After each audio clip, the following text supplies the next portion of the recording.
So, welcome to Turn Up the Tech. I'm Mark Taylor, Commercial Director of Invision, and welcome to our 2024 series. And I am joined here by Matt Jacks, who is the Commercial Integrator Channel Manager for Lutron Electronics. Hi, Welcome, Mark. Matt. Hi, lovely to meet you. How you doing? Really enjoying, and thanks very much for inviting me. Really enjoy being here. No problem. So, yeah. No problem. No, well, we're really delighted to have you on. And I think we've got a particularly interesting subject to kick off the year this year. I think it's I think it's really exciting. So let's get into it then. So I think first and foremost, Invision is a leading predominantly residential distributor, has been since foundation in 2002, and Lutron have been around. Lutron Electronics have been around a long time, and again, probably history is in residential technology, but yeah.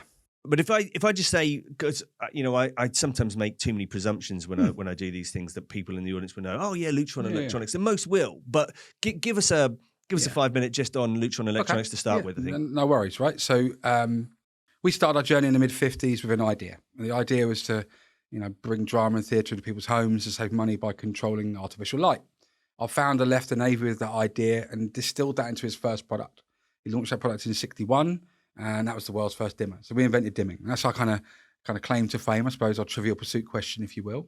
Over the next sort of 60 plus years, we've evolved into a multi-vertical, multi-application-led solutions provider in the control of artificial light, so dimming lights, but also controlling natural light, like we're using here, like a blind to control daylight.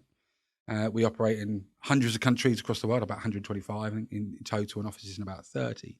So our passion is really about making people's homes and workplaces more beautiful and comfortable and energy efficient by controlling light. That's who we are. We focus our attention on, and we're a family-owned business in the lovely town of, based predominantly in a lovely town called Coopersburg in Philadelphia, or Pennsylvania, near Philadelphia. And it's still run by the same family that founded it. But I think what we see more recently is a real diversification of the technology and the appetite for technology across multiple applications and verticals, which I think leads us to probably a little bit to where we are, right? So, yeah, and I think because for me, obviously working in the predominantly the residential market for the last 15 plus years, I know Lutron as a stalwart of the market, really the go-to in lighting control, and then obviously sort of latterly with shades as well. So when we started working together, which we're saying probably was coming around to a couple of years now. Yeah, getting that way, So it was really interesting because actually, I know it started off working with the group, the Midwich Group or Midwich Limited, and obviously Invision being a part of that group, we were talking to you, and we really came across. I think you had a venture on a new set of products. It wasn't really a new set of products, was it? But it's a new focus, perhaps. No, I think the channel's new for us. Period. Right. So I've grown up in the professional AV market all my life. Right? I've worked for numerous distributors, competing with Midwich, now working with Midwich. Fantastic story for me personally. And I think what we learn is that there's value in the channel. We've always understood that. It's been a deep part of what I've always done. But what we didn't know was where they all were. So we made some assumptions. We started with Midwich Group with the belief that working with the large professional AV dealers would open up a new channel to us. I think even in that 2-year window, which kind of tells you how fast the market's moving, the desire to control light in every commercial application, and let's be clear what we mean by commercial for our audience, that is anywhere that isn't a home, basically, right? Yeah. So that is a big space. That's everywhere we inhabit, whether it's a workplace or a fun place or a gym or bar, wherever it is, right? Lighting becomes important for a whole bunch of different reasons, because predominantly we want to improve the performance of that building from an energy perspective, or because we want to improve the experience. We want to make it more desirable to people to come to. That track of kind of change in the market's pretty unstatic. It moves all the time and is evolving. The reality, of course, is that our integrator community historically have been treated residentially and commercially. And what we're seeing now is that the customer's expectation, wherever they come from, is aligning, right? So the experience I want in a home is very similar to the experience I want in a restaurant, for example, right? I want the right light for the specific tasks I do. So my dining experience at home is probably not a million miles away from the dining experience I want in a restaurant, right? Who's going to help them do that? And that's the challenge. In a home, there's a clearly articulated path to find that person. You know, the people understand who they are. They've got maybe an incumbent relationship, and there's been a 25-year journey to get to that, right? The commercial story, if I talk to a gym owner or a bar owner or a workspace owner, like the facilities team at Midwich, let's say, they wouldn't know how to answer it or to find that person. They would know they've got a problem. They would know they've got an energy issue perhaps, and they want to save money with light control or any other thing actually that can help in the build a controls environment. But they also want to improve the experience. You see that more frequently, right? That the workspace needs to get better. It needs to be more engaging for the employees, or the retail experience needs to be more equally engaging to bring people in, right? So who helps them to do that? So suddenly you've got a customer who's got a question and a bunch of people who can answer it, but aren't telling them that they're the person to talk to. It's a bit like this kind of joining up. And that's really kind of all we've been doing, really, is to say, look, you know how to do it. These people want you, just ask, right? And we've been doing that for the last year with a diverse group of dealers, from some of your traditional residential dealers to some of the traditional Midwich dealers, to drag them from their mindset, which is all commercial office, and come into the middle. So to realise that actually every space should be better, should be more efficient, and we can help you to do that. And so talk to me a bit about the products, because they're different products, right? Yeah. So you know, in the resi world, we'll all know about Homeworks, right? And we'll all know about RA2 because they're we've seen them in projects all the times. You know, they're out there. So what are the commercial products? So I suppose from a Lutron perspective, we have a similar portfolio, right? So we have an entry level radio frequency based product using battle hardened wireless technology that is same for RA2. So if you know RA2 and you believe it works, you're comfortable. We've got exactly the same product. It feels very similar in deployments called Vive. Differences between the system are that it's more appropriate for a commercial application. So the integration drivers are different. So we work with things like BATnet, so we can integrate with BMS. It's got a bigger scale, so it can go across huge spaces, with thousands of zones of light in them.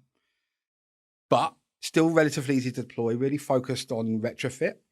Then you sort of jump up to the kind of more premium end, which is Athena. And Athena, for the purposes of for the callers, for the visitors to our podcast, if you will, they're very similar, right?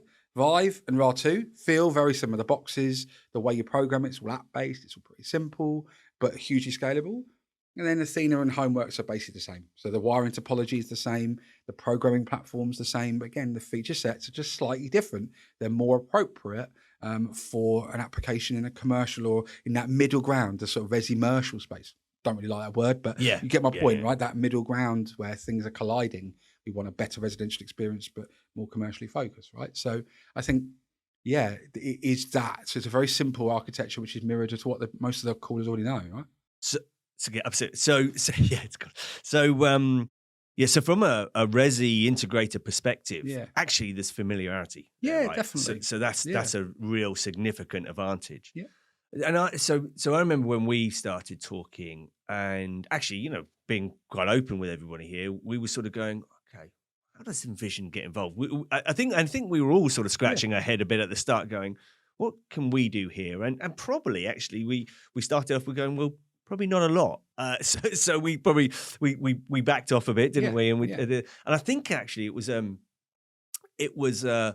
ISE light bulb moment. I think it was the May ISE, wasn't it? And one of our key account managers, Nick, came over and it was one of our typical, perhaps more resi dealer, and he said, well, I've got this opportunity. And, well, yeah, okay, well that's I think it was Athena, isn't it? Yeah, and we're going, okay, but actually, that's a resi dealer, right? So, and then we went, hang on a minute.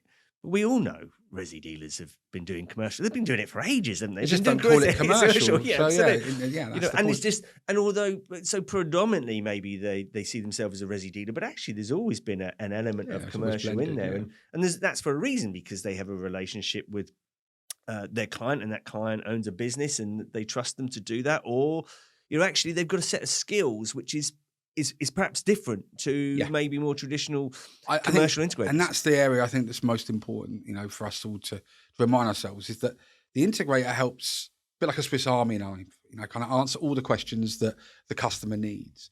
If I look at, there's a great project I did with Radida called Quest End this year, where he started because the client had a problem. The problem was the light control was failing.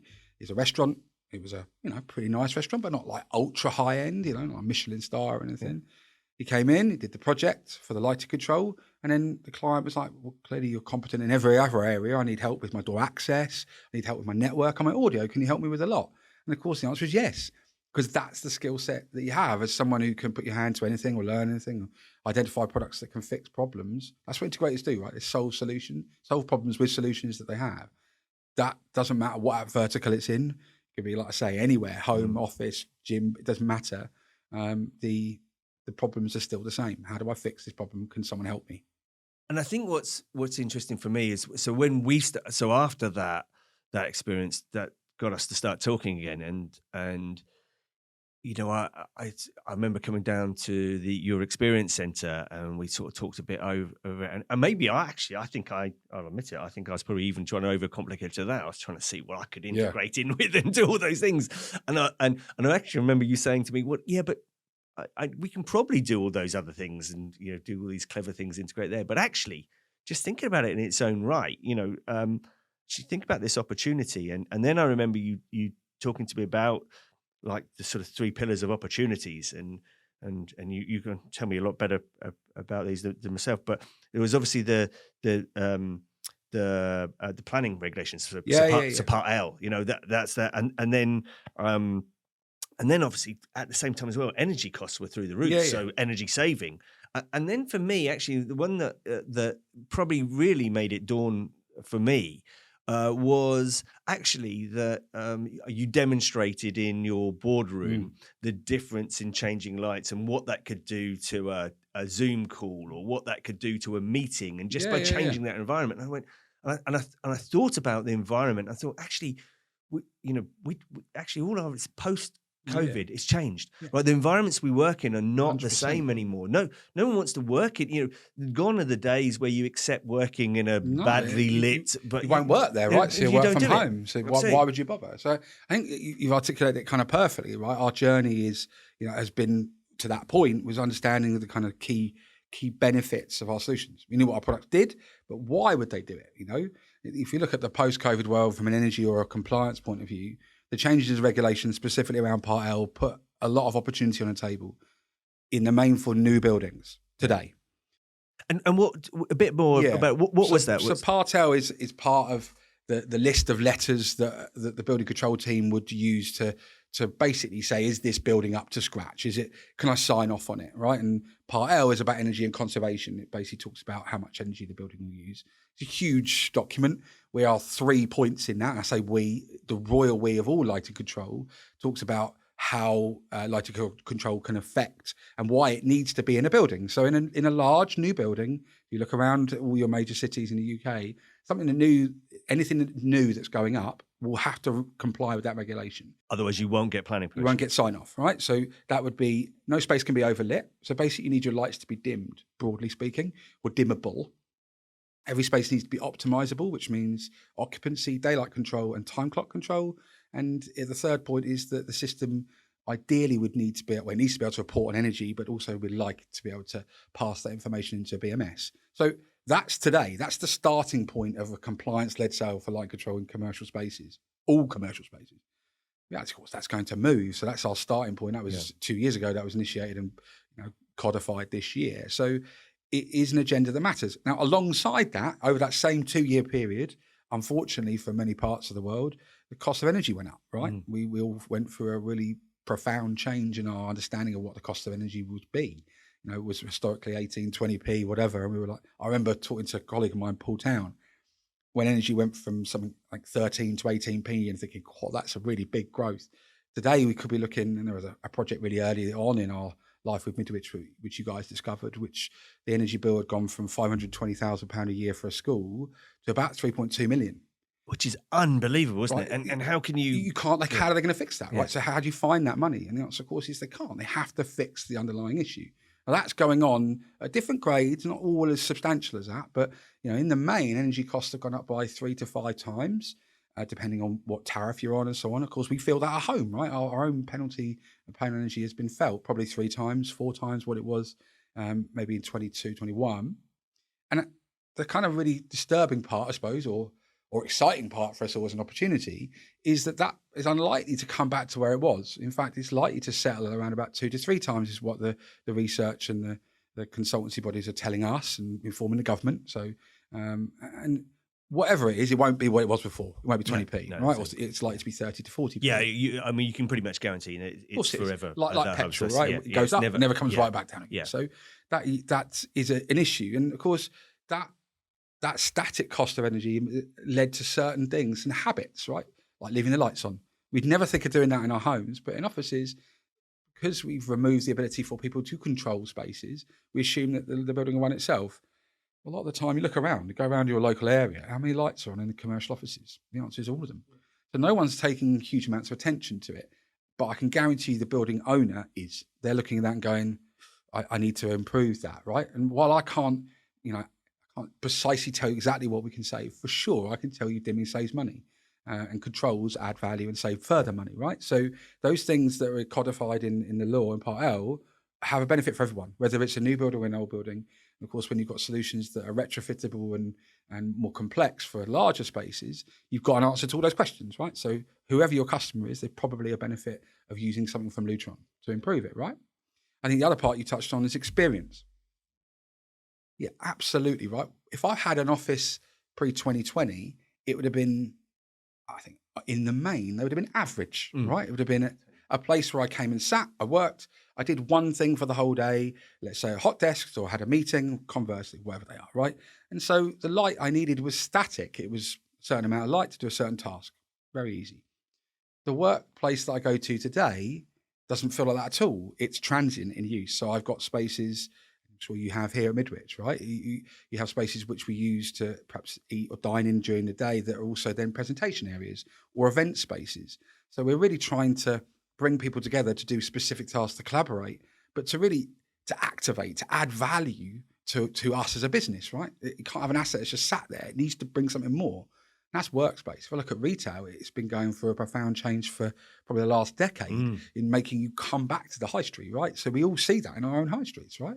But I think it's like for everything now, where the pandemic really changed everything. If you want to do things the way they were before, you've got to do them better. You've got to be you've got to add extra value. So get people back into restaurants and pubs and clubs and bars and things like that. Well, actually, you can't do the same. You've got to create more, and that's what we see these entertaining places like the Boom Battle bars and things such as that. Very, very different world on the high street, or in frankly every part of our non-home life, right?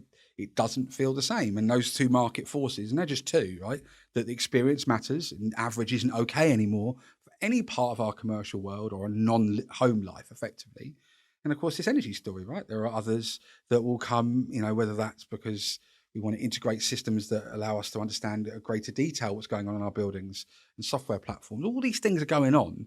And the sort of weird part, I think, for us all, particularly for a lot of our residential dealers, I suspect, is that it's very similar to what went on in a home.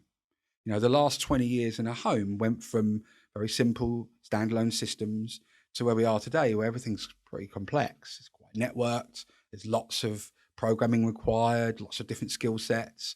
That's all led around giving a great experience to the client in their home. That's exactly the same, right? So there is no difference. It's just been happening really quietly, and nobody's really, well, arguably it's been accelerated over the COVID period, but it now feels like a commercial office needs to feel like a home or even a hotel, right? And so, and that's of course acutely felt in specific areas in a workplace, like a meeting room, right? Yeah, it's a place where I spend money. I need to close business. It needs to bring me something. So anything that can detrimentally harm the experience, lighting, acoustic, giving the right light for the right task for that meeting, so that everyone, whether in the room or at the other end of the video call, can see you. These feel like kind of really obvious, simple things that no one can deny the value of, but not necessarily everyone knows how to fix. They integrate a value again. Because it's really stark when you go to your experience center. in Moorgate. Yes. Okay, just to get the location Fine, in there. yeah. Fourth floor, 125, yeah. Invite Come anytime. only, yeah. Invite only. Sorry, invite only. That's fine. But come anytime, but invite only. Is particularly when you have the demonstration in the boardroom area, is the stark contrast of using lighting and shading as well in combination to really affect what you're doing. So you've got this one room, but suddenly it becomes really effective for calls. Yeah. Or ultimately it's an open, it has a very airy feel because you got blinds up for a, more of a traditional board meeting. But I mean, just clearly, if you sat here, this is your meeting room and we're having a meeting, that's fine, right? If the light I would want to do a presentation, if I was saying here was a screen, would be different. It wouldn't be as bright as this. It wouldn't be direct onto the screen because it would create glare. And if you were sat at the end of that table, you would have a poorer experience from a presentation. I mean, if we really think about the light we want and kind of visualize in our mind, sat in the places we inhabit, we can articulate it verbally. We understand that there is the right light for those specific individual tasks. And the moment we realize there are two tasks that go on in a place, we need to be able to transition between those experiences, right? That's what light control does. That's what a scene is. It transforms a space using light to be applicable to the different things we want to do. Our meeting rooms have got lovely 2 or 3 different applications: meeting, presentation, collaboration, perhaps video conferences is meeting. You get my point, right? 3 different applications, 3 different light, naturally and artificially, to create that perfect experience. The same if you think about that with other areas, it's the same, right? A restaurant team, they want the light for the guest to eat under, which might be intimate and warm and engaging, like it would be under candlelight, for example. But then the people who maintain the space and clean it at the end of the night, that's a different light. They need brighter, perhaps bluer light, right? To help them to see all the things and clean the spaces efficiently, right? So there is the right light for the right task or for specific tasks. Understanding that is most clearly understood when you see it. Your epiphany, if you will, at the Experience Centre, and feel, please reach out to anyone who's interested to talk to their Vision account manager to come and arrange that experience. If you can't, we're also ISE this year, right? With you, in partnership to help us to explain, educate our customers on the value of light in specific, more commercially focused applications, as well as residential ones as well. So you get to see all of our solutions in one place. Yeah, no. So, well, yeah, but talking about the ISE actually is a good sort of segue in, because you, again, largely at ISE, perhaps over the years, I know you changed it last year, but you have been more resi focused there, but actually you're changing that and quite significantly this year. Yeah, right? I think you come to the stand, see it for yourself. But for me, it's arguably 50-50 resi and commercial. I think we're also changing our appetite to engage with new customers. So we're about talking to people we don't know in a weird kind of way, or have disconnected from over the years. The amount of times I talked to a dealer who says, I used to work with you 25 years ago. I recognise the value of it, but I drifted away, within our traditional residential and commercial network. So I met people from the Midwich divisions who used Homeworks 20 years ago that do MTR only now, right? So ultimately, when we started, everyone was together. They were one thing. They were an integrator. And then they diverged and became residential commercial. I believe they're coming back together again. So come back, revisit us. We can show you the value of everything we can do, with light, right? And all the value that can be there. So you're absolutely right. I think one of the things maybe in commercial where has perhaps put the facilities managers off is perhaps the complexity before. And I think you can get nervous in, we'll put this in, but who's going to be able to work it? Only the person that installed it is going to be able to work it. And we've all been to those meeting rooms where we walk in, and I dare say we might have one or two here where we walk in and we go, can we go and get someone to get this going? We do that. So that's it. But actually, and I think this is, we talked earlier about, why should resi go, if you are just, if you're predominantly resi, why should you get involved in this? Well, actually, you've got a set of skills that really enables you to do a great job here and make it easy and make it easy for everybody to operate. And, from the cleaners to whoever really. I mean, anyone who's grown up using our equipment or has even got a kind of short vision of it from some period over the last 20 years, will know that we make products that are reliable, for sure, right? Whether that's wireless or wired, doesn't matter. That's at the core of our business. It's undebatable, right? We have fantastic, reliable products. But we also have products that are intuitive and easy to use. That's one of our core values, along with being reliable, right? What does that mean in your application there? You described your meeting room. It means that when I walk up to the keypad on the wall, it tells me what to do, right? So in our world, that's engraving. We offer that to everyone and every system we sell. And too often do I go to commercial meeting room spaces. I mean, I was in one last week at Savills HQ just off Oxford Street, and they've got blank keypads. You've got 5 blank keypads. Yeah. I mean, seriously, walk in there. If I gave you a keyboard, send me an email, and it had no letters on it, what would you do with it? Yeah. And that's really what we're saying to someone. Yeah. So, these simple things never need to be forgotten. You've learned a lot as an integrator and as a very successful business that serviced them. Their learning is that it needs to be easy to use. Well, do you think there's value in everyone knowing that? The answer is, of course, right? Yeah. It's just education. Suggest in a really sort of simple way. Yeah. Just open your mouth. People are waiting to listen, and they want their spaces to be easier to use as well as energy efficient, right? So, yeah, I think things like engraving or navigating the value of a scene or integrating with other systems in a building, these are all valuable things that integrators can offer. I mean, we love to complicate in resi, right? Oh, we do. I mean, that's the job, right? That's your job. That's the exciting bit. Absolutely, and it is to challenge yourself to create that. But actually, that's what for me. It just makes it simple. Great, guys. This is a great opportunity to come in. Actually, probably take some of that complexity out, but use your skill sets to make it intuitive, to make it easy to use, to do all those things. And I think, look, whether it's our simple retrofit products like Vive or a more complex wired or hybrid wireless and wired solutions like Athena, understanding what the client wants to achieve is the real value, right? So that's what an integrator does. They talk to you. So what's your goal here? What do you want to try and achieve, right? What's your dream visual experience in this space? That's easy for the integrator.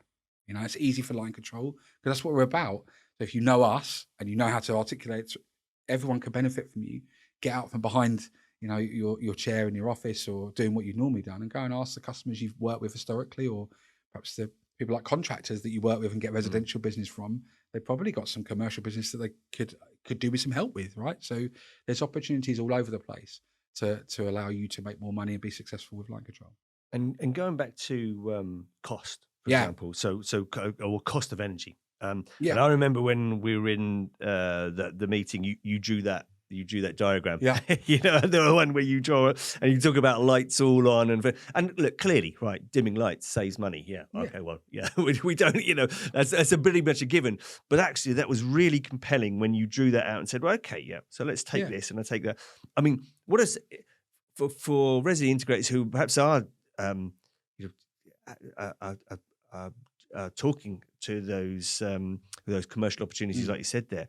Some of the headlines, in terms of those costs, they're stark, aren't they? In terms of energy saving, and then you can proportion that over cost. It's stark, isn't it? The systems we offer don't measure energy; they calculate energy, right? So it's kind of a peek into the nightmare of energy spend, arguably. But look, comfortably we can talk about energy saving opportunities at 50%. Perhaps greater, right? Depending on how the spaces are used and how the lights perform. But what do our systems do? They inform the user that they're doing something wrong, or that they could do something better would be a better way of articulating it. And that's the point of control, is to understand when we can improve things, right? And I know when lights are switched and left on that I can improve it. Like you say, dimming saves money. We make that kind of joke, like everyone knows that. Yeah. I ran the Experience Centre for 5-6 years, hosted 25,000 plus people.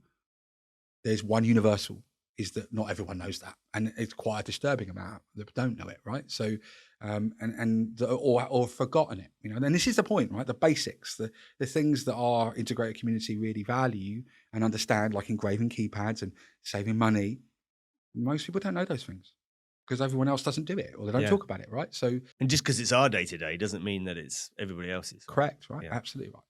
Yeah. So, no, okay. Well, that's, I mean, there's some of those were, like I say, they were, the epiphany moments for me. And so we've taken on and it's going really well, isn't it? And, so if, particularly aimed at resi integrators, but if they want to learn more, what's your suggestions? Yeah, I think, look, first things first, reach out to your Invision account manager, internally or externally, express interest. We've got a training program from a more design side, from a more commissioning side. We've got different activities for each of those. And some of them are free of charge and some of them are charged. But there's a training platform where we call our Lutron Controls Institute, that helps people to understand that. Your Vision team will work with us to help onboard you as a customer, train you, support you. And because of the importance of this, we actually put myself and a gentleman called Paul Town on this as well to support from a Lutron perspective. So if you've got opportunities, we'll come along with you. We can help design the systems. We're there to support you all the way through the process because we know it's new, right? It feels perhaps a little daunting, but actually from the feedback we get from the people who've gone through that journey, it is surprisingly, I'm not going to say easy, but surprisingly similar to what they've done before. It's just got a different name on the door. And I guess, I mean, if you're already installing Lutron in a Resi environment, we found that it's pretty simple for them to pick up and take on, isn't it? Yeah, I mean, so it was a one-day. It's a one-day design course, and then there's training which happens sort of monthly-ish, sometimes a little bit less than that. But broadly speaking, there's one on the LCSI pretty regularly, probably 5, might be 6 times next year. So it's a really easy jump between the two, so that you can make more selling Lutron, right? And I think that's the really exciting part, is you've perhaps only been peeking through the little part of what you can do. You add this to it, at least it's going to double your opportunity with us. So, and that's pretty important. Yeah, no, absolutely. So we obviously mentioned ISE. So great. So if you're going out to ISE, make a beeline for your stand. I know, but it is in the Resi. It's in Hall 2, which is the bottom part. The bottom part, the floor plan, the horse rest of it. Absolutely. But also is as by the entrance, right? So that's pretty much it's a good spot. So come by, come and experience. We've got a little vignette, a little story of commercial there to understand how that works, but we'll all be there to help you to understand the value of the stuff. Most importantly, I did hear that you might be offering some beers. There may well be drinks. Again, keep an eye out for that, because importantly, they'll be needed at the end of the day. So reach out again to your Invision account manager, get yourself registered. It will be a limited thing, so if you want to get on it, then get your name down, and otherwise you're not coming in, as they say. And there'll be drinks. I think it's penciled in for the Wednesday. And we want to meet you, right? We want to talk to you. So with Invision, or on the stand, just on your own, just come by, right? Come and understand what we do. Yeah, absolutely. And so I think we talked about the ways you can learn. We obviously at the same time as well, you have your fantastic experience centre. Yeah, absolutely. And you're forgetting about that, aren't we? No, this is an amazing space. So we have a fantastic experience centre. It's been there for where are we now? We opened in 2017, and it's hosted thousands of people, as I said earlier. It's a great place to kind of play with light and really understand the value of it, whether it's in a gym, a bar, a home, or wherever, right? So I'd urge all of the integrators to go to that regardless. If you come away from this podcast and go, I'm not sure about light control commercially, but I love it residentially, go. It's a fantastic place to understand what we do across the range. But while you're there, peek into commercial, because I think it's pretty usable, or pretty fantastic place to understand it. Either ISE, Moorgate, your internal, external account manager, Vision, or indeed myself or Paul, we can help you on that journey, no doubt. And we talked about, if you're already doing Lutron and it makes sense it's very easy to move across the platform. If you're not, there's courses set up to start from scratch as well. I mean, look, the Vive course, our entry level product, if you will, is a free of charge. I think the kind of record thus far is maybe just a shade over an hour of training. So it is pretty easy. And if you already know RAR2, it's basically the same. It's just got the horsepower you require to do a commercial application. So for those who know, RAR2 has a limit of devices. Vive has a bigger limit. For those of you who know the ranges of our Clear Connect technology, which I should put you on the spot, but it'll be 9 meters, and the Vive hub gives us greater range, right? So we can do floor upon floor upon floor. So you get this huge scalability value, which of course is pretty useful commercially. So another string to your bow, another solution to offer from Lutron to help you to make money, right? That's what we're about, to make us all successful, Yeah. No, it sounds, we're excited about it. We think we like it for a number of reasons. Obviously, it's conducive to what we do, but we like taking new opportunities to our customer base. And this feels like a really exciting opportunity to take. I agree. Yeah. So thank you very much. We look forward to ISE and please come seeing by. there. Please, I should get a banner in here saying what our booth is. Maybe we can slide that in. We'll put that in somehow. I know. Hall 2. Absolutely. But no, we'll look forward to it. And look, great, exciting times to be working with you guys. Thank you very much. Well explained. And we'll look forward to talking to you more. Thanks for inviting me. Stuff. So just to say, this streaming, this podcast is available on all major streaming platforms. You can watch it on YouTube. I always forget the bits I've got to say at the end, Matt. But we also ask, please come and follow us on Instagram, LinkedIn, and Facebook at Invision_UK. And don't forget our events page, so where you can find out things like about what's happening at ISC and our training courses we're running with you and other partners. They're all on our events page. So if you go to invisionuk.com and events or training. Thank you very much. Thank you.